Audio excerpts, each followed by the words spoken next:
الرحيم الحمد لله الذي على نعمة الإسلام وكفى بها من النعم والصلاة والسلام على أشرف المرسلين سيدنا وبيبانا محمد صلى الله عليه وسلم وبعد bakade banga bebitibwa olunaku lwaleero ntuwala omukisa guno okubala musako n'ekiramusa ekisinga okuba ekyekitiibwa nga tuli ku TV yaffe esinga okuba enganzi mu ggwanga Uganda Salam TV era mbatolera ekiramusa ekisinga okuba ekyekitiibwa nti assalamu alaikum wa rahmatullahi wa barakatuh.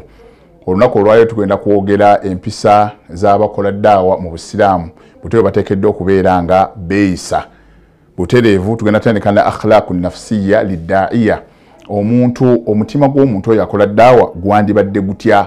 Akhlaqun kalbiya, omutima gw'omuntu akola daawa yandibadde yeeyisa ate era omutima gwe tugusuubira kuba nga biki byateekeddwa okubeera nga akola.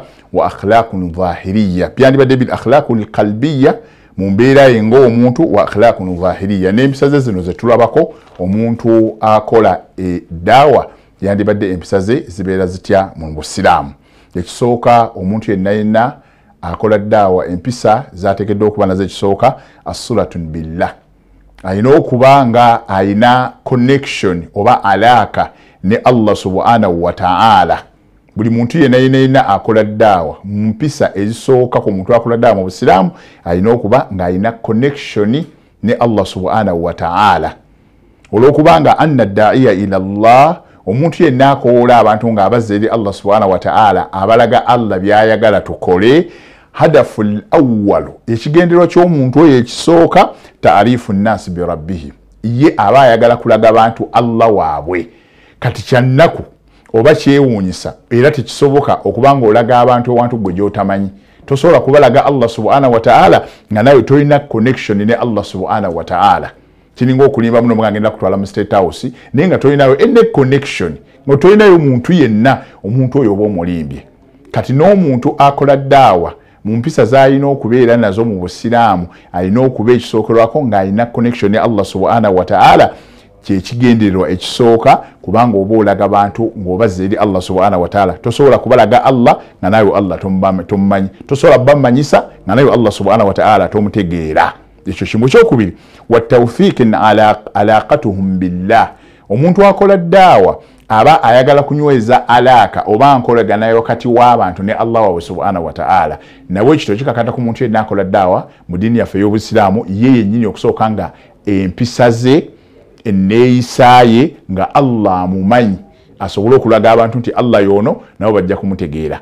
Asobole okubalagirira Allah bajja kutuuka nga abalagiridde kuba naye amumanyi. Ensonga ey'okubiri, otuba nga tukola daawa tulina kaida egamba gye tujja mu fiqh ne tugamba inna faqidu shay'in la yu'tihi, omuntu atalina kintu tasobola kigaba. In case kati ntudde wano sirinawo gilasi y'amazzi, sobola kwata nga nkugabidde gilasi y'amazzi gye sirina, nyina okubanga nyina gilasi y'amazzi oba boto y'amazzi kwe nsobola okunywa half n'enkuwa half. Kati atalina kintu tasobola kukigaba. Naye oba totegeera Allah ng'okola daawa ng'oli muwalimu, tosobola gamba muntu nti Allah mutya nga nawe tomutya. Kati kyekyo faqidu shay'in la yu'tihi, atalina kintu tasobola kigaba. Wa man lam yamliku niswabu la yuzakki, ate n'ataweza kipimo kitolebwamu zaka mu Busiraamu tawa zaka. Kati da'i yenna oba omuwalimu yenna nga tanna kutegeera Allah tasitaaka kuyimirira abantu oga nti Allah yono nga nenyini tamutegeera. Kyekisookerwako omuntu akola daawa alina okusooka nga alina connection ne Allah subhanahu wa ta'ala nga yenyini amutegeera. Allah yagamba bana a'udhu billahi minash shaitani yagamba in uridu illa islaha, nagamba wa mastata'tu wa ma tawfiqin illa billah. Omuntu yenna agenda okukola abantu nga abazza eri Allah subhanahu wa ta'ala, Allah yalina okukwatyako okuteekeramu omukisa ogwotegeere Allah osobola okubeera nga Allah omutegeeza abalala. Ye point yaffe esoose. Omuntu yenna mu mpisa z'abakola daawa mu Busiraamu, sheikh oba omuwalimu yenna olina okuba nga olina alaka oba connection ne Allah subhanahu wa ta'ala, kubanga ekigendererwa ekisooka kulaga bantu Allah, kubamanyisa Allah, kakyetaagisa gwennyini asooka omutegeere. Ekyo kimu. Point ey'okubiri, omuntu yenna mu mpisa z'olina okubeera nazo gwakola daawa talqil ma'as, olina okubeera ng'oleka ebikolobero oba ebyonoono oba amazambi nga tonagaana abantu bala nti mugaleke, gw'olina okusooka okubeera ekyokulabirako mu kugaleka. Ibn Abbas radiyallahu anhuma atugamba n'agamba inna lil hasanati, yaga inna lil hasanati nti mazima ebirungi omuntu akola emirimu emirungi, yagamba dhiya'an fil wajhi, wabadda yoba muwalimu n'akola ebyo Allah subhanahu wa ta'ala byayagala, agamba dhiya'an fil wajhi, Allah ateeka ekitangala mu maaso g'omuwalimu. Sheikh ayimira mu maaso gamu oba omuwalimu ng'olaba ekyenyi kye kyakaayakana kiraga obukkiriza bw'alina.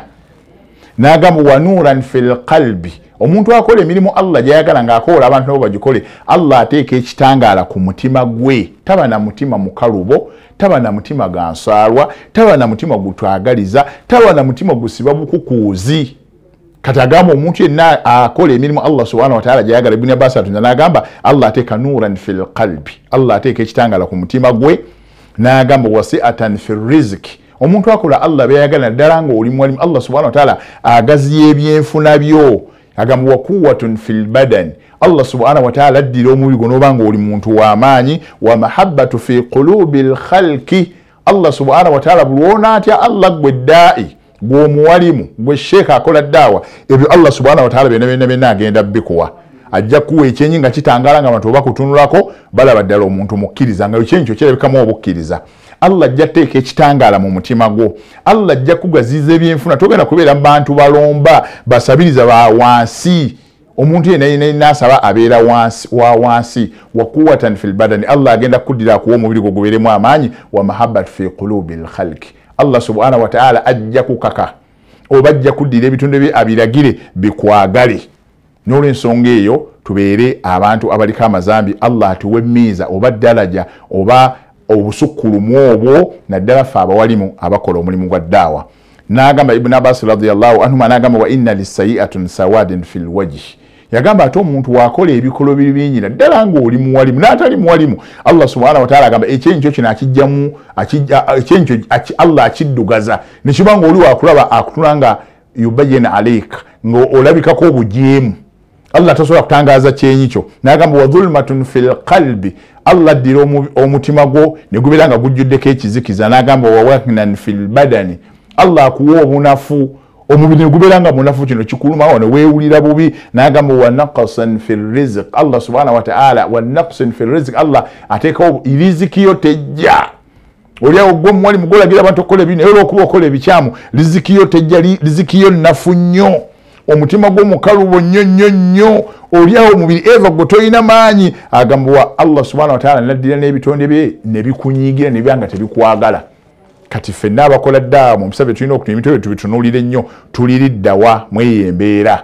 Wakala Sufyan agamba lam yajtahidu ahadan qattu ijtihadan, teri muntu yenna yali ataddewo kaweefube oba teri muntu yali alwanya lutalo lwonna. N'agamba walam yajtahidu ahadan qattun ibada, n'agamba era teri muntu yali ajitahadi oba akoze ijtihadi oba ataddemu maanyi n'alwana mu kusinza Allah subhanahu wa ta'ala, teri nkiddamu. Sufyani yagamba lam yajtahidu ahadun qattun ijtihada, teri muntu yali akoze kaweefube yenna oba bumalirivu bwonna. N'agamba walam yata'abbadu ahadan qattun ibada, era teri muntu yali asinza Allah mutuufu bwakumunza agamba nti mutuufu amusinzizza nnyo oba akoze kaweefube oba alwanye mu kkubo lya Allah nga muntu aleka mazambi oba aleka Allah bye yagaana.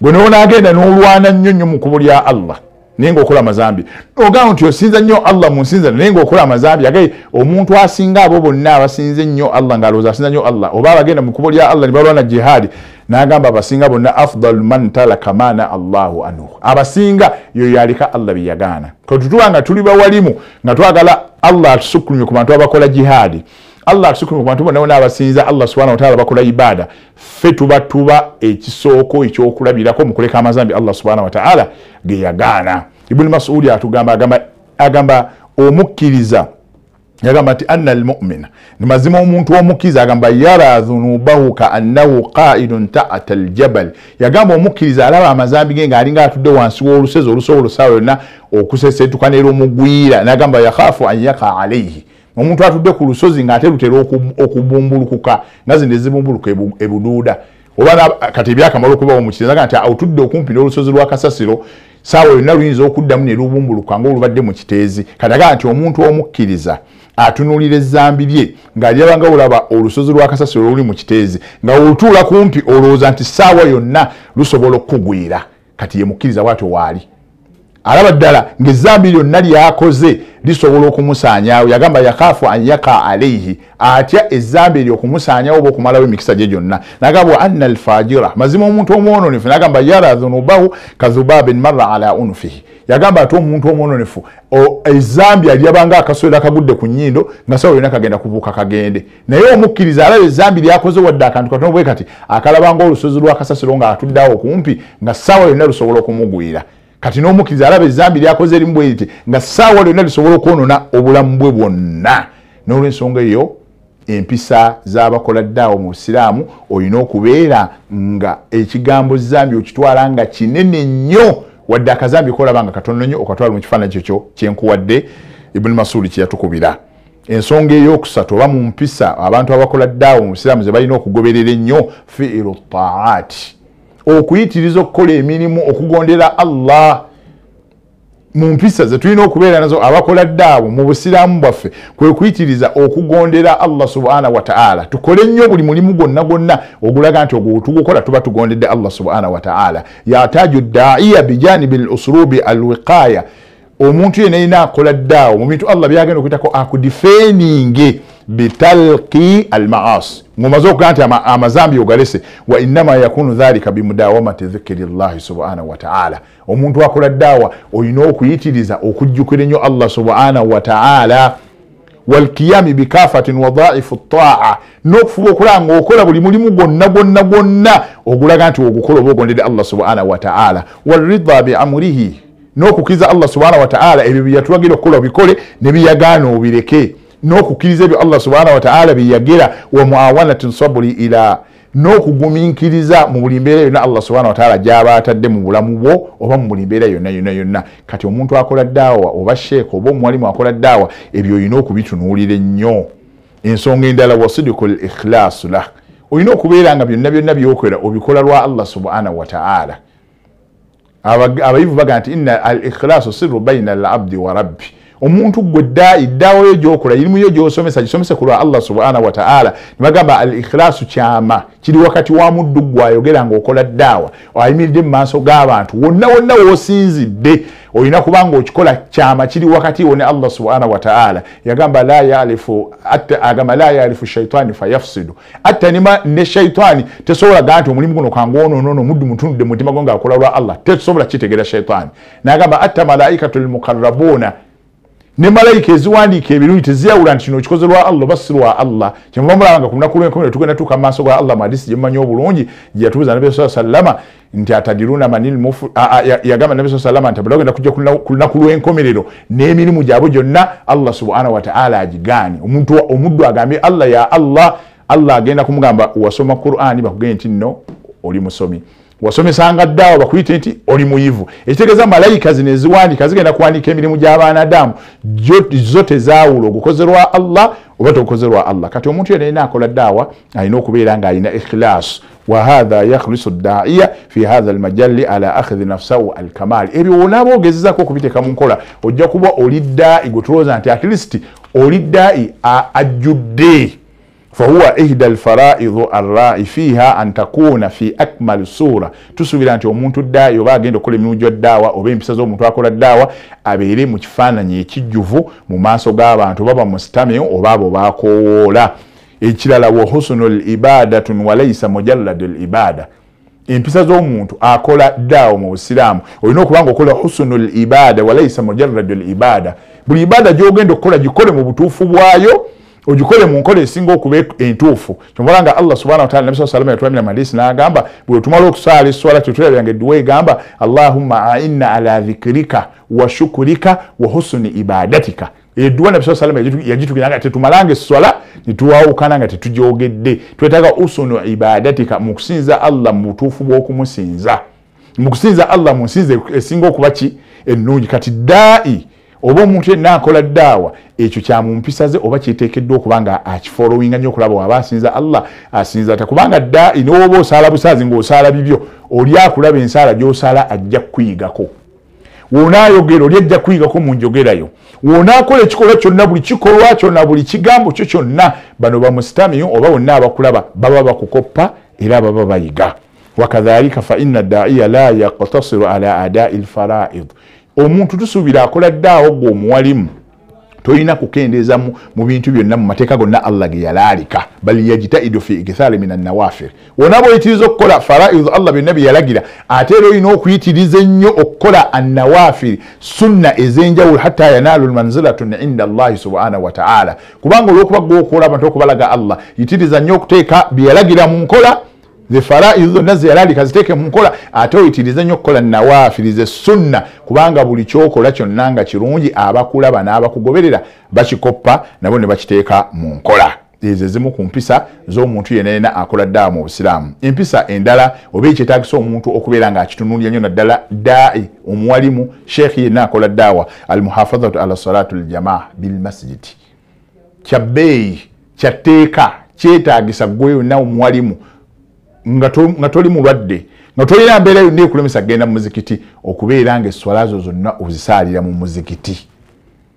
sunna zonna ozikoze naye kyatteeka okubeera nga esswala yo gisaalira mu muzikiti n'osala esswala ya jama kuba tugende nti abantu balina bwe bakola ebikolwa byo buli kyokoze kyonna bakikoppa so kiri ddaruuri almuhafadhatun alaiha amalan bima kana alayhi rasulillahi sallallahu alaihi wasallama twetaagisa naffe okukola ezo sunnatu dharuriya teeka tusaale swala zaffe ezajjama esswala zonna ezatulalikibwa okulekeza sunna mu muzikiti kubanga yali enkola ya nabbi sallallahu alaihi wasallama n'abo bonna abaatugoberera na buli sheekhe buli muwalimu akola ddaawa olina okubeera kyakolerako mu kitundu wooli okulaba nga osaalira esswala zo zonna mu muzikiti nabbi sallallahu Allah subhanahu wa ta'ala yagamba fil hadisi al-qudus ngayogera ku sunna ne sunna twetaagisa okuzikola ennyo yagamba man aada li waliya kino ekyo kitwagala mu hadisi Allah subhanahu wa ta'ala agamba mu hadisi al-qudus nagamba man aada li waliya omuntu yenna anaggula olutalo ku waliya Allah ayina ba awliya us-salihin Allah ayina abaddu be bayagala abalongoofu naye bibafuula okuba abalongoofu n'obibafuula okuba ab'enkizo bye bino bye tuzze twogerako naddala bye nti zempisa daai oba omuwalimu sheekhi ze yandibadde nazo bifuula ababikoleddeko abawalimu bibafudde okuba ab'enkizo ku balala ne Allah subhanahu wa ta'ala bye yayogerako mu hadisi al-Qudsi n'agamba ba awliya us-salihina baba mikwano gya Allah emirongoofu Allah n'awera mu hadisi n'agamba man aada li waliya fakad adhantuhu bil harbi kyobola omuntu yenna n'agenda n'onyiiza sheekhi n'onyiiza omuwalimu n'onyiiza daai ng'akola ebintu ebyo nga yekute ku Allah subhanahu wa ta'ala oba ogudde ku Allah olutalo kyenva mula abantu bangi bajooza abalimu ne bafuna ebyaga omuwalimu yansabidde dwaa aba mukwano gwa Allah ng'ayita mu mbeera eyo bye twakayogerako n'ebirala bye tujja okwogera n'afuuka mukwano gwa Allah subhanahu wa ta'ala buli w'omuggulako olutalo lwonna Allah gw'oba olwana naye Allah subhanahu wa ta'ala nagenda masonga kama hadisi kunagamba wa ma taqarraba ilayya abdin bi shay'in habbu ilayya mimma aftaradtum alayhi Allah ayagala nnyo omuddu akola nasussa kwekyo Allah kyatulalika Allah yagambe salira akanyeza dhuhuri naye nga tonnayisala n'oswala sunnatul qabliya ate ne dhuhuri ne gwera n'oswala sunnatul ba'diya Allah yagambe ayagala nnyo biri byatulalika naye ayitiriza nnyo Allah subhanahu wa ma taqarraba abdi bi shay'in tayina omwana adamu tayina mulimu gwakola nga asembera eri Allah subhanahu wa ta'ala Allah gwayagala kusinga ogwo Allah gwe yamulalikako bimaana omala Allah gwe yagulalikako Allah yagala nnyo sunna kuba eri oba ogikoze kyeyagalire nga Allah teyagikulalikako eno oyinza ogikola ng'otuukiza Allah kyeyalalika olw'okutya ebibonerezo bye naye kiriwo ekikola lwakwebaza Allah nakumwagala nakwagala Allah subhanahu wa ta'ala akusitula amadaala Allah agamba mu hadisi n'agamba wa ma yazalu al-abdu yataqarrabu ilayya bin nawafil atta agamba omwana adamu wayitiriza nnyo okukola sunna n'azikola nga zimusembeza eri Allah subhanahu wa ta'ala kuba byonna bye tukola kusembera kumpi ne Allah subhanahu wa ta'ala obulamu obwakulembera nzize kwemabega katono nnyo obulamu obwakulembera wajjajjaffe Adamu yali kumpi ne Allah subhanahu wa ta'ala era obulamu Allah ya Adamu yabeera ne Hawa ne Adamu ne Hawa nga bali okumpi ne Allah jalla wala nga tebannakola maasiya gye baakola tewaaliwo kusaba obulamu bwatambulanga bwokka naye baamala okukyusaamu Allah subhanahu wa ta'ala n'abateeka ku duniya kati obulamu buno bwakumala kusaba nakumala kukola okusobola okubaako kyetufuna Allah bwatyo yabukola kati Allah subhanahu wa ta'ala agamba wama omuntu yenayina waakola byonna bye tukola kusembera kumpi ne Allah Adamu ne Hawa bali okumpi ne Allah obulamu bwali bwanguwa we yabasembeza eno ku duniya nga balesi nga amaze okubajja mu jjana obulamu ne bukyukamu kati byonna bye tukola tubeere kumpi ne Allah obulamu bwangu kye balugamba nti wasjudu waqtaribu ne tufuna buvunami tuvuunama tusembere okumpi ne Allah ne tugamba nti akrab ekifo ekisinga okuba ekyokumpi omuddu kyali nakyo ne Allah we wa huwa sajid abeera kumpi ne Allah we ne tugamba abantu muzukke ekiro musabe Allah abeera ku ggulu erisooka tunoonya nnyo okubeera okumpi ne Allah jalla wala kati Allah agambye mu hadisi okuna agamba wama yazalu al-abdu yataqarrabu ilayya bin nawafil omuntu yenna wosembera eri Allah ne sunna ezo Allah subhanahu wa ta'ala akwagala nagamba fa idha ahbabtahu wa Allah wa kwagala olw'essunna ezo z'okoze ennyingi agamba kunta sam'ahu alladhi yasma'u bi Allah subhanahu wa ta'ala ateeka baraka mu matuugo n'abeera nga Allah asobola okuwuliza buli kirungi kyonna kyonna Allah n'ateeka wala buli kibi kyonna kyonna nga matuugo tesobola kugawulira Allah agambye wa kwagala ateeka baraka noba ng'owulira nakuwulira kwa Allah subhanahu wa ta'ala bikudrati bi iradati bi barakatihi owulira mu mpulire enjawulo abantu gye batawulira kubanga okola sunna nezikusembeza okumpi ne Allah subhanahu wa ta'ala Allah n'agamba wa basari Allah addira amaaso gogola alladhi yubsiru bi n'amaaso gogola ba Allah agateekamu ekitangala n'agateekako baraka noba ng'olaba mu ndaba ey'enjawulo abantu abalala gye batalaba omuntu atya Allah akola sunna Allah zayagala endaba gyalabamu ebintu wadde n'amaaso ge abalala siwe balaba yagamba neguba mukono gwa Allah subhanahu wa ta'ala Allah aguteekamu baraka nga buli kyegukwatako kiba kya mukisa n'agamba n'amagulu go oba ebigere by'otambula steps zonna z'otambula ziba za mikisa Allah kingiriza okutambula ebigere nga bikutwala mu bwononefu Allah n'akuteekawo nga buli kigere ky'otambula ogenda kulambula munno ogenda kulambula mulwadde ogenda kukola ddaawa ogenda kusinza Allah ogenda kusala basa Allah ateeka mu ntambula zo zonna movements zo zonna Allah n'aziteekamu baraka Allah n'agamba mu hadisi n'agamba n'oba omuddu oyo omusabye asabye busabye Allah edduwayi Allah agiwulire bayanjawulo kubanga akola sunna Allah zayagala ne wakola isti'adha nga asaba Allah amusonyiwe kyonna ekiba kimusoko Allah amusonyiwa mangu n'olw'ensonga eyo ebyo byonna byetaagisa ffe abawalimu abakola ddaawa ogezaako okufolowinga hadisi ezo n'okutunulira ebintu ebyo Allah ateeke nga tuli banjawulo ku bantu betukulembera tagenda tufuula banjawulo kubanga tadde empisa ezo mu nkola oba enkola eyo mu nkola kala Abdullah ibn Mas'ud hadith al-muhafazatu an salatu al-jamaa hadisi eyo Abdullah ibn Mas'ud ajogera ng'etulaga dai oba sheikh oba omuntu yenna yandibadde yeekuumira nnyo ku swala y'ejjamaa n'agamba man sallahu an yalqa Allahu gada muslima omuntu ayagala okusinkana Allah subhanahu wa ta'ala olunaku lw'enkya musilimu nga musiraamu nga musanyufu ng'osuubira nti ogenda kusinkana Allah subhanahu wa ta'ala agamba falyuhafidhu ala haulai salawatu haithu yunadi bihinna weekwate ku swala ez'ettaano ozisaalire mu jamaa ga fa inna Allah olwokubanga Allah subhanahu wa ta'ala shara linabiyyikum Allah yalalika oba yawadhahira owekitiibwa nabbi Muhammad sallallahu alaihi wasallama sunnanil huda nanga wa innahunna min sunanil huda omuntu okusala eswala ettaano ezajjama mu muzikiti ng'oli muwalimu ng'oli sheekh oba omuntu yenna ekyo kiri mu sunnano ezirungamya abantu Allah subhanahu wa ta'ala okwekwata ku sunna okusala eswala mu muzikiti ngo ezajjama min sunanil huda ize sunna ze tugenda oteeka mu nkola Allah subhanahu wa ta'ala atulungamye n'agamba muhanda agamba walaw talaktum sunnata nabiyyikum wetunaaleka sunna nabbi ze yeekwatako ennyo n'azeesibako yagamba la dhalaltum tujja kubula hadisi mpanvu katugikomyawo wetunaaleka sunna ezo sunnanul huda nabbi ze yeekwatako ffe ne tutandika okuziraga ne taziteeka mu nkola tugenda kubula tuve ku mulamwa n'olw'ensonga eyo twetaaga nnyo empisa abakola ddaawa omusiramu ze bateekeddwa okubeera nazo ezimu ku zo amateeka ge balina okwekwatako amateeka ge balina okwekwatako empisa ze balina okweyisaamu abakola ddaawa mulimu okubeera nga beekwata ku kusaala esswala za jjama nga bazisaalira muzikiti ensonga endala ebiraga empisa oba ekisaana ekiri mu mpisa z'omuntu yenna alina akola ddaawa eky'obuntu bulamu almuhafazatu ala qiyami llayli kyannaku nnyo okubanga okola ddaawa naye nga tosaala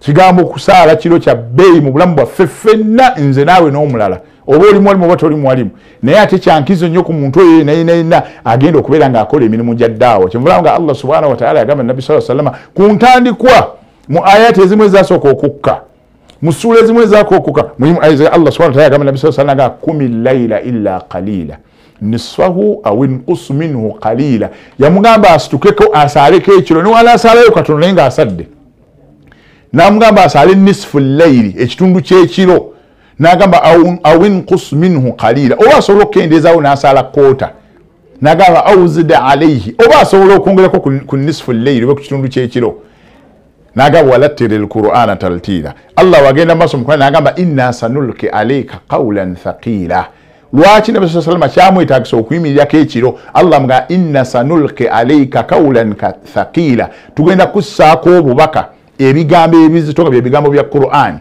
nga ge mateeka ga Allah kati okusobola okugategeera n'okutahamala amateeka ago okusobola okugateeka mu nkola n'okusobola okugatuusa eri abantu yamugamba situkwako ekiro osaale kati obanga oli muwalimu ayagala ebigambo bibitegeerekeke mu bantu bigase umma bigase obusiraamu naawe bikugase Allah abikuwemu empeera ng'oyagala okukola ddaawa ekunyumire n'abalala bagitegeere situkwako ekiro osaale kyamumpisa kyandibadde kyatteeka gy'oli okubeera nga gw'omuwalimu akola ddaawa mu busiraamu osituka ekiro n'osaala yagamba agamba nabi sallallahu alayhi wasallam agamba mu hadisi naga afdalu siyamu ba'da ramadan shahrul muharram yagamba okusiba okusinga si kyetwagalamu ekyo afdalu siyamu ba'da ramadan yagamba shahrul muharram agamba afdalu salati ba'da al fariida salatu al-layl yagamba eswala y'omuntu esinga okuba ey'ekitiibwa ng'oggyeko eswala Allah subhanahu wa ta'ala ziyatwalekako yagamba eswala omuntu gy'osaala ekyo gye tuyita salatu al-layl Umar ibn al-As yagamba raka'atayn yagamba eraka oba raka emu yokka raka'atin bil-layl omuntu n'osituka ekiro saawa 8 9 oba 10 oba 10 kitundu oba 11 zaakawera n'osaala gamba eraka egi yagamba khayru min ashar esinga eswala min ashari z'osaala binnahari eraka emu gy'osadde ekiro gwakola ddaawa oba gwatakola ddaawa oba gw'olina omuntu wa bulijjo eraka emu gy'osaala ekiro esinga eraka 10 z'osadde emisana n'olw'ensonga eyo kyamumpisa omuntu yenna akola ddaawa okubeera ng'osaalako ekiro inna salata bil-layli yatawatta'u fiha alqalbu ma'a al-lisan omuntu wasituka ekiro n'asaala ekiro ekyo omutima gw'omwana Adamu n'olulimi lwe bikwatagana kubanga ensi yonna eba esiise likasirati shawagir ensi yonna esirika nga twali bigitawaanya fayakunu al-mar'u fi salati al-layli aktharu tadabbura n'olw'ensonga eyo omuntu oyo aba asadde ekiro ekyo aba asaala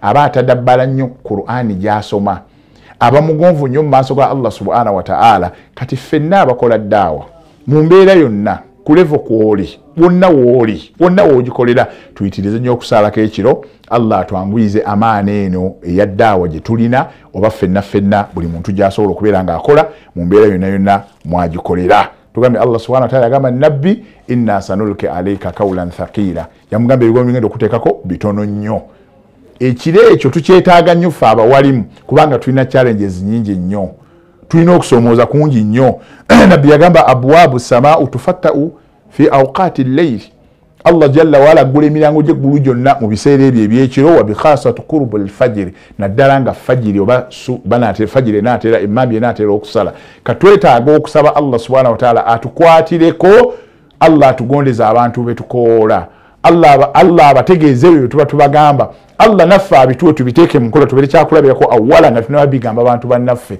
Allah atukuumire ekitiibwa ekyo ekyaddawa akkirize be nawe tuba tukola nga tubikola ku lwe katwetaaga ennyo okusaba Allah subhanahu wa ta'ala mu biseera ebyo ebyekiro omimma yajal ijabatu du'a fi hadha alwaqti era mu kaseera ko Allah yanukulyamu nnyo edduwa kati kyannaku nnyo omuntu akola ddaawa okubanga tasaala kiro nga hadisi fe tuyisobola nagamba Allah subhanahu wa ta'ala teri muntu kizibu kisobola kukulemerako teri kisobola kukugaanirako oba kizibu kitya oba mbeera kyekutuuseeko singa osaala layiri tubana nabi sallallahu alayhi wasallam yagamba yanziru rabbuna tabaraka wa ta'ala kulla laylati yagamba Allah subhanahu wa ta'ala akabuli lunaku ku ggulu erisooka yagamba ila samaa'i dunya Allah kabuli lunaku ila samaa'i dunya n'agamba hina yabuka thuluthu layli al-akhira ku kirumu kyakusatu ekisembayo obudde okubeera nga bukola ki nga bukya Allah subhanahu wa ta'ala atandika okugera ebigambo biraga man yad'uni fa astajibu lah ani ansaba mwanukule ndaba ffe abakozi badaffe tulina okusaba ennyo Allah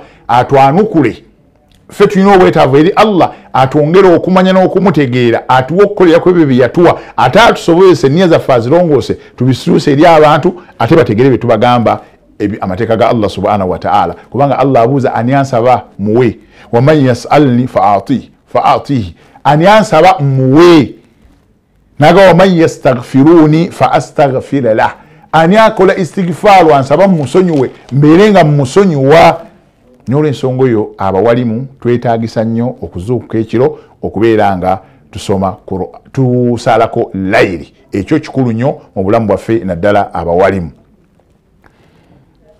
omukyalo omu yali waliwo sahaba bamuyitanga Habib naye mukyalo yamuzukusanga ekiro tukedhu billayli watakulu yamuzukusanga ng'amugamba ebigambo bino bitugenda okumalako gundi eyo tugende ku gundi eddako mukyalo yamuzukusanga n'amugamba dhahaba al-layl nagaba bayina aidina talikun ba'id yamugamba okyebase nezuukuka ekiro kitugendako ekiro kigenda nagaba bayina aidina talikun ba'id tulaba maaso gaffe tukyalina ekkubo olugendo lukyatambula lunene nnyo luwanvu n'agamba wazaduna qalil bwe tutunambye tusibye entanda yaffe gye tulina ntono nnyo n'agamba wakawafiri salihina kalisalat n'agamba otutunuulya bakadde baffe abaatukulembera bo entanda gye baali baasiba baatukulembera n'entanda zaabwe ze baasima n'agamba wanahanu qad baqayna ffe tuddako ffe tusigadde bali baatukulembera nga balina entanda gye basibye Allah n'abatwala kati saawa ono ffe tuli mu buufu bwabwe okuddayo okufaanagananga bo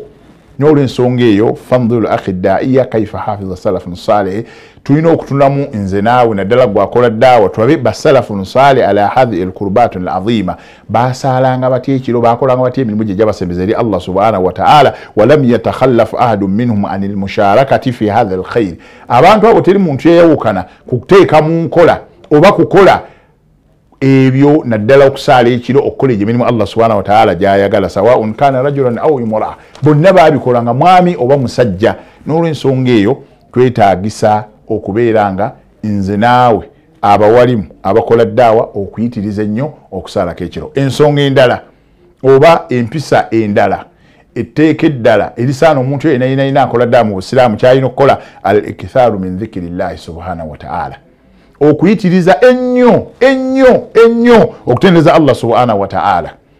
Abantu otongera kukutendereza Allah oba okukola okujjukira Allah abantu bamanyi kujjukira Allah abamu kye tubategeeza okujjukira Allah n'otuula butuuza n'okola la ilaha illa Allah n'okidingana emirundi gy'osobodde oba ojjukidde Allah n'otuula n'ogamba astaghfirullah oba ojjukidde Allah n'otuulaga subhanallah oba ojjukidde Allah. N'olw'ensonga eyo nze naawe n'omulala naddala ffe abawalimu twetaagisa okubeera nga tufissaayo akadde yahtaju daiyan daima twetaagisa gwa mukozi wa ddaawa omuwalimu okufissaayo akadde Allah akuteekeko obukuumi bwe ateeke tawfiiki mu byonna byokola akuteekeko omukisa mu bubaka oba otuuse eri abantu okubeera nga oyitiriza okukola okujjukira Allah subhanahu wa ta'ala okujjukira Allah subhanahu wa ta'ala kubanga Allah subhanahu wa ta'ala ye protection gyagenda okuteekako nayo okuwonya challenges ebisoomoozo ebiri mu bantu bano betukola mu ddaawa.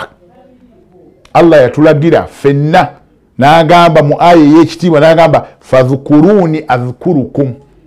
Allah yagamba fadhkuruni adhkurukum omunanzijukira ne munjogerako nange nja kuboogerako.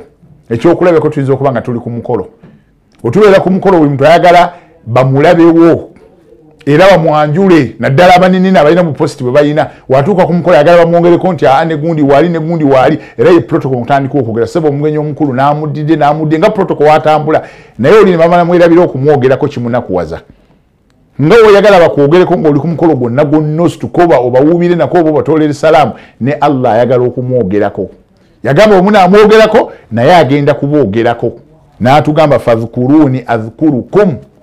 Allah yagamba munzijukire nange nja kubajjukira. Wakala sallallahu alaihi wasallam fima yarwi an rabbil izzati fi hadith al-qudus nabi sallallahu alaihi wasallam atugamba mu hadith al-qudus nga Allah subhanahu wa ta'ala agamba ana ma'al abdi.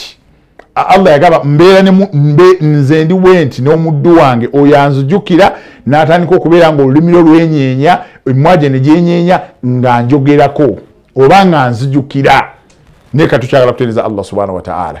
Seswala nga ewedde seswala nga tenda bakuggwa oyina asamu nga yaga la ilaha illallah agamba yakoze nabbi kyatakola oyo tumujje mu busiraamu kubanga ajjukidde Allah. Basiraamu tugere bulungi ebigambo bya Allah twegere bulungi ebigambo by'ekitiibwa nabbi Muhammad sallallahu alaihi wasallama.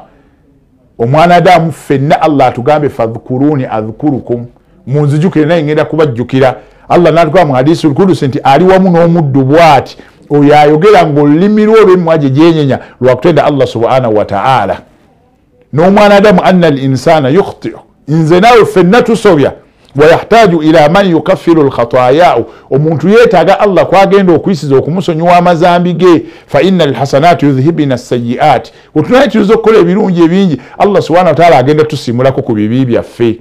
N'okujjukira Allah subhanahu wa ta'ala min a'zami al-hasanati, ate ojjukira Allah bye birungi byetusinga okufuna ebinene nnyo. Era wa min a'zami al-mukaffirati al-khataaya, era mu kujjukira Allah ekigambo kimu kyoyogera Allah mwasinze n'akusangulako ate ebibi byo. Katuyitirize okujjukira ennyo Allah naddala ffe baddu'a oba abawali oba basheekhe. Hadis Nabi sallallahu alayhi wa sallam agamba ma amila ibn adam min amalin, teri mwana Adamu mulimu gonna gwakola gumunyulula oba gumubbulula mu bibonerezo bya Allah subhanahu wa ta'ala nga muntu kutendereza Allah. Teriyo mulimu mwana Adamu gwakola nga gusobola okumunyulula okumutaasa ebibonerezo bya Allah n'ebigezo bya Allah nga muntu atendereza Allah. Omunoonyi abasajja abakulu abatendereza Allah mbanoonyi mulabe obulamu bwe bawangaliramu feesi zaabwe zifaanagana zitya, obulamu bwe bawangaliramu n'ebitiibwa Allah byabakuumidde n'ebbaraka Allah zaatadde mu bulamu bwabwe olw'okujjukira Allah. Ffe tuzze ku guno omulembe tutandika okubiteekamu amalala, tetulina budde bwa kujjukira Allah. Essala weggwa salaamu alaikum Allah tusobola kumujjukira, naye tuba tutambula mu kkubo tusobola kumujjukira. Tuli awo, bwe bulamu bwe tuwangaliramu. Okujjukira Allah subhanahu wa ta'ala anna dhikra Allahi min a'zami al-a'mali, omuntu okutendereza Allah giri mu mirimu eminene allati tarfa'u Allahu bi al-abdi darajati. Allah asinzira okujjukira Allah ga la ilaha illallah la ilaha illallah Allah nakusitura amadaala fa huwa ila janibil Allah subhanahu wa ta'ala wa kusitura amadaala fa'idatun fi ghufrani dhunubi wa takfiru sayiati. Allah akusitura amadaala lwa kusonyiwa amazambi go, ate Allah subhanahu wa ta'ala akusonyiwa amazambi, ate Allah subhanahu wa ta'ala nakusitura amadaala. N'olwensonga eyo kyamumpisa naddala ffe abawalimu basheekhe okuyitiriza nnyo okujjukira Allah subhanahu wa ta'ala, kubanga omuntu ajjukira Allah subhanahu wa ta'ala, Allah subhanahu wa ta'ala amusitula ila asma al-maratib wa arfa al-maqamat. Allah akusitula lwakumwogerako bunaga subhanallah walhamdulillah wa la ilaha illallah Allahu akbar astaghfirullah la ilaha illallah la hawla wala quwwata illa billah. okukonna kuba kwogerako Allah gwe Allah kyakusomesa kyoba oyogera emirundi gy'osobola, ebizibu ebikuyitirirako byonna by'olina gweyogera ekigambo kimu. Oba alina akutiisizza yenna ng'oli awo embeera ekusobedde yogera ekigambo la hawla wala quwwata illa billah la hawla wala quwwata illa billah. Kyogera okiddiŋŋane w'onaatuuka kwoyo gw'osuubira nti w'amaanyi oba omutya oba omusubiramu ebirungi yagenda okwesooka nga yasinga okutya. Yogera ekigambo kimu la hawla wala quwwata illa billah. Wayagala Allah akumalire mu mbeera yonna mw'olya astaghfirullah kiddiŋŋane yogera ku Allah la ilaha illallah. N'olwensonga eyo tuyitirize nnyo okutenza Allah subhanahu wa ta'ala. Olwa nabbi hadisi ey'ekitiibwa gye yogera yagamba sallallahu alaihi wasallam agamba ala unabbiukum, yabuuza abasahaba abaaliwo ebiseera ebyo nga naffe tugendeddemu abataaliwo, yagamba ala unabbiukum bi khayri al-a'malikum, yagamba mbabuulire omulimu ogusinga omulungi mu mirimu gyammwe gyonna. N'agamba wa azqaha inda malikukum, kwegamba era ekijja okubatukuza mu maaso g'omutonzi wammwe Allah subhanahu wa ta'ala, wa arfauha fi darajatikum, Allah kyanakozesa okubeera nga abasitula amadaala. Yagamba wa khairun lakum min infaki dhahabi walwarak oba walfidda. N'agamba wa khairun lakum min an talqaw aduwakum fatadribu a'naqahum wa yadribu a'naqukum. Yagamba Allah subhanahu, yagamba Nabi sallallahu alayhi wa sallam embabuulire omulimu ogusinga okuba ogw'ebbeeyi Allah ng'agenda basitula amadaala. Wa khairun lakum min infaki dhahabi walfidda, nga gusinga n'omuntu atonye zaabu oba feeza. N'agamba wa khairun lakum min an talqaw aduwakum, nga gusinga n'omuntu asinkanya omulabe wammwe nga muli mu jihaadi n'akuggyako ensingo n'ofa ng'oli shahiidi. Baswaba ne bamulamu gutubuulire ogusinga omuntu ogenda mu kkubo lya Allah ne bamuggyako ensingo n'afiirayo, ogusitula omuntu amadaala, ogusinga emirimu gyonna. Allah n'agamba dhikirullah, kutendereza Allah, dhikirullah, kutendereza Allah. Ffe tutuse guno me twagala kutendereza Allah nga mu Qur'ani yagamba ya ayyuha alladhina amanu udhkurullaha dhikran kathira wasabbihuhu bukratan wa asila. Yagamba tumutendereze bukratan wa asila, yagamba udhkurullaha dhikran kathira, mutendereze Allah utendereze olw'amaanyi olw'emirundi miyitirivu nnyo. Naye yali amanyika ani yali amanyi kathira Allah gyategeeza. Osanga munaga la ilaha illallah la ilaha illallah emirundi 1000 noga nti abakola nabbi teyabikola. Allah agambe udhkuru llaha dhikran kathira wasabbihuhu bukratan wa asira. Kati osanze omuntu atendereza Allah ngati ebyo byakola nabbi tebikola ki teyabikola. Nagamba wa fi kathiri min ayati wal ahadithi al mawsufa oba ebi hadisi zetwogedde ne aya zonna byonna byogera ebintu ebi bibiri erigwe ddaayi eri omuwali mu mpisa byotekeddwa okukola. Ekisooka okuyitiriza al kathra, ekyokubiri addawamu, ekyo oba okikoze ng'otendereza Allah kikole nga kiri kyalubeerera. Yitiriza nnyo okusinza Allah ate mu kusinza okwo kikole nga kyalubeerera. Kumusinzaako leero n'enkya ng'olina ebizibu biggwa n'otaddeyo kubeera nga omusinza. Fa an kathratu dhikri yaqulu subhanahu wa ta'ala, Allah yatugamba tuyitiriza nnyo okumusinza. Yetteeka lyembasomera agamba ya ayuha alladhina amanu udhkuru llaha dhikran kathira. Ate hadisi nejja ng'eyogera anna omusajja yajja eri Nabbi sallallahu alayhi wa sallam n'amugamba ya Rasulallah, yamugamba amateeka ga Allah subhanahu wa ta'ala ogatubuulidde ne tugategeera nago mangi naye njagala ombuulira ekintu kimu kyemba kale nzikuta nakyo oba kyemba nsembyayo nakyo. Nabbi sallallahu alayhi wa sallam n'amugamba agamba wala yazalu lisanu qalutuban min dhikrillah, yamugamba olulimi luno lukuume nga lutoba amalusu agagaluyitako naye lutobe na kutendereza Allah subhanahu wa ta'ala. Yamugamba byonna ekisebo kyenkusibirira nga amateeka gonna omaze okugategeera ga Allah, olulimi lwo lukuume nga buli lusu eriruyitako mulimu okutendereza Allah subhanahu wa ta'ala. N'olw'ensonga eyo ddaayi kya mu mpisa kyatteeka kirungi kigenda kuteeka ku protection ya Allah, kigenda kusitula amadaala okuyitiza okusinza okutendereza Allah subhanahu wa ta'ala. Ate Allah subhanahu wa ta'ala eyo aya yatugamba tumusinze nnyo ya ayuha alladhina amanu udhkuru llaha dhikran kathira mu suratul ahzab. Tutendereze nnyo Allah, tumujjukire nnyo, tewali asobola kuvuunula nnyo Allah gye yali ategeeza.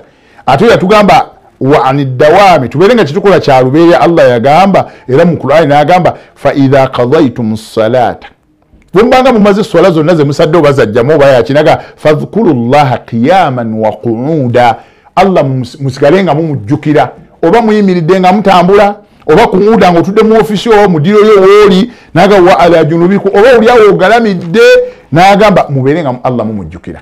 Kati omwana Adamu oli waddembe okusinza Allah wonna woli kasoba nga toli mu toilet imma otambula oba oyimiridde oba otudde oba ogalamidde goberako adhikari yonna gy'oleeta la ilaha illallah subhanallah walhamdulillah wa la ilaha illallah allahu akbar la hawla wala quwwata illa billah. Kyonna kyokisobozesa Allah agambye ekyo kya lubeereyo. Aye twagala tulina okutendereza Allah lubeerera.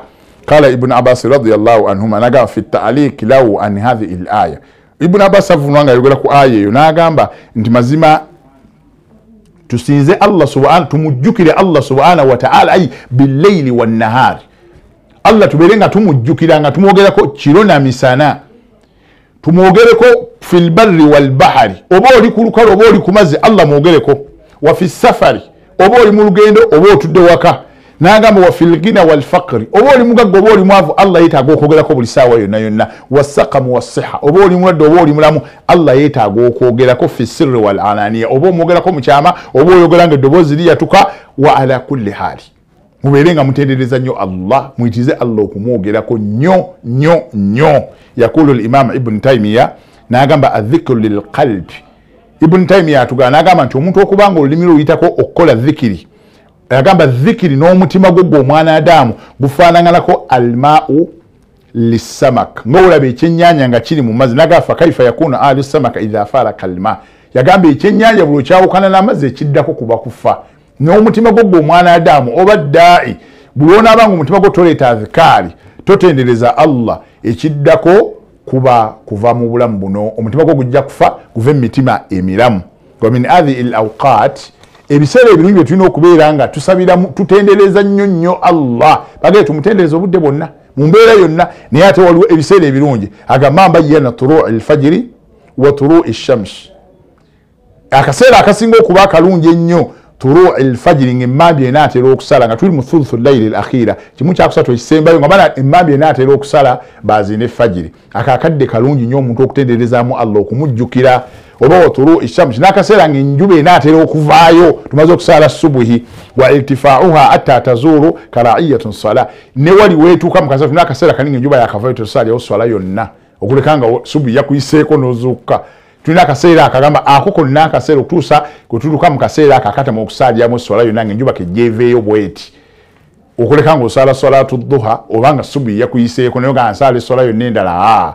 kati akaseera awo wonna okuva eri ku tulu elfajiri okutuusa enjuba ng'emaze okuvaayo awo wonna bwandibadde obudde obutuufu okubeera nga tusabiramu nnyo Allah, tumutenderezaamu nnyo, tumujjukiramu nnyo. Yaqulu Imaamu Nawawi, yagamba Imaamu Nawawi n'agamba alamu anna ashrafu al-awqati dhikri fi nahari, yagamba ekiseera okusinga okuba ekyekitiibwa okujjukiramu Allah emisana, yagamba dhikru ba'da salati subhi, yagamba akadde ako ng'essola ya subuhi ewedde.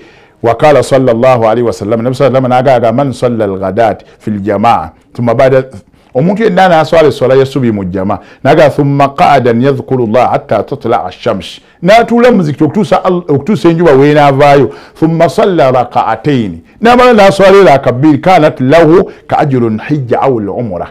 Omuntu okusaala subuhi neggwa n'otuula mu muzikiti, naddala gwe omuwani gwe twogerako kyamumpisa ebyo ebisaana ffe awali musooke tubiteeke mu nkola n'abalala batulabireko.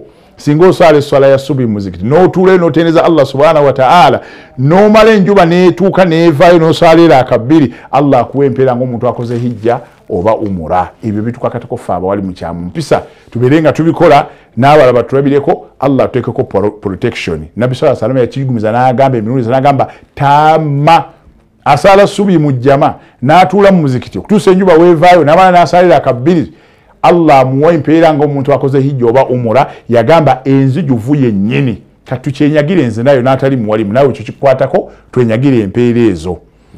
Wa min wasaa'id allati tu'inuka bimashi'ati llahi ta'ala ala tahqiqi ma qaddamna, ebijja okuyambako okuteeka mu nkola ebyo ebikulembedde bye twogeddeko, kwe kubeera n'ebigambo bino wansi ng'obyebuuza. Bijja kuyambako okubiteeka mu nkola, mu bigenda okuyambako okuteeka mu nkola empisa ezo omuwalimu oba ddaayi oba akola ddaawa z'ateekeddwa okuteeka mu nkola. Bino bye bigenda okuyambako bisobose okubeera ng'oziteeka mu nkola. Ekisooka muhasabat nafsi, gwe wenna omuwalimu yonna gy'oli, tuula mu nnyumba yo wekka, mu kisenge kyo wekka oba mu ddiiro lyo ng'abakyala n'abaana beebase, otandike okwebalamu gwe wekka. Nyimiridde ntya mu maaso ga Allah, nzitowa ntya, ntanda ki gye nnaakasiba, ekitiibwa kyange kiri mu bantu kiyinza okulabika obulala, naye gwe ekitiibwa kyo ne Allah okiririddawa.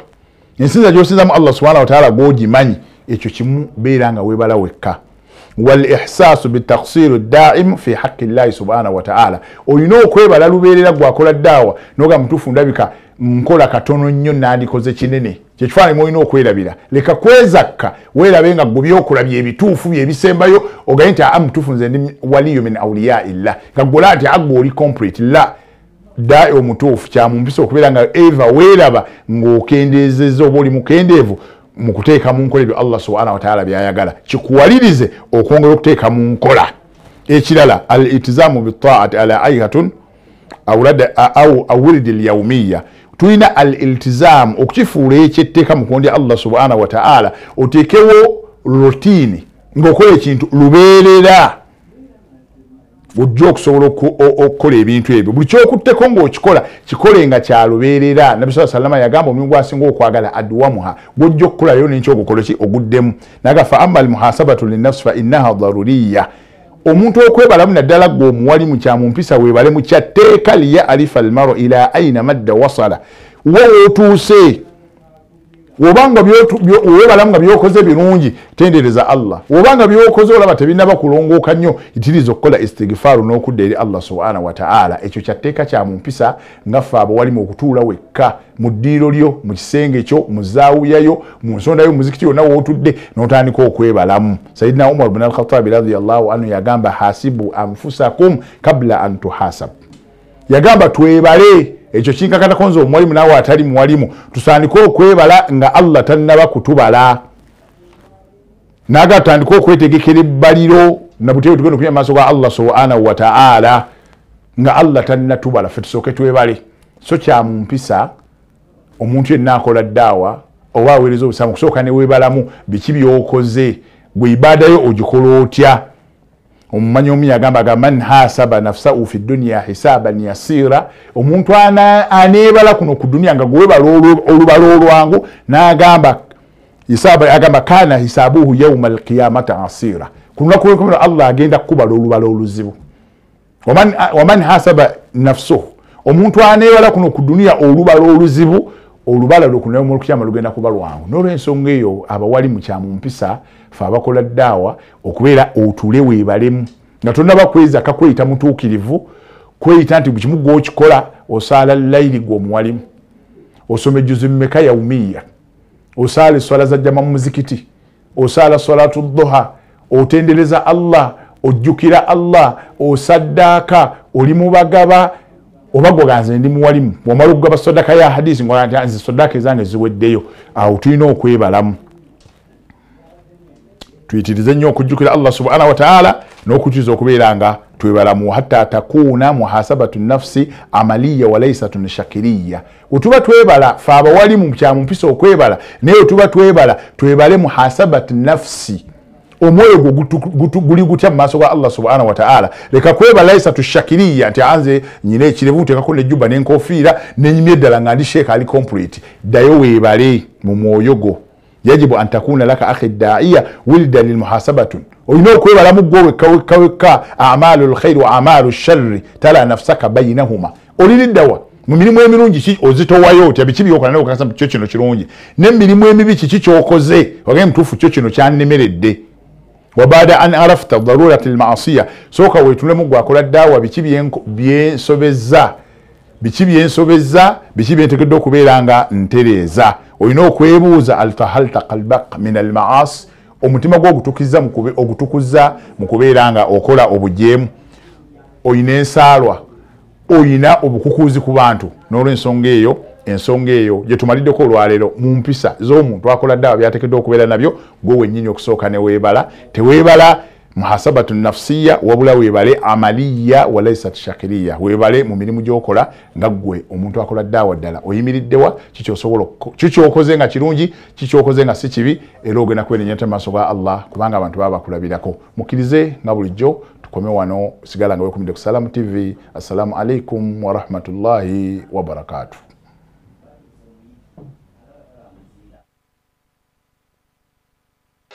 لا إله إلا الله الله أكبر محمد رسول الله يا حبيب الله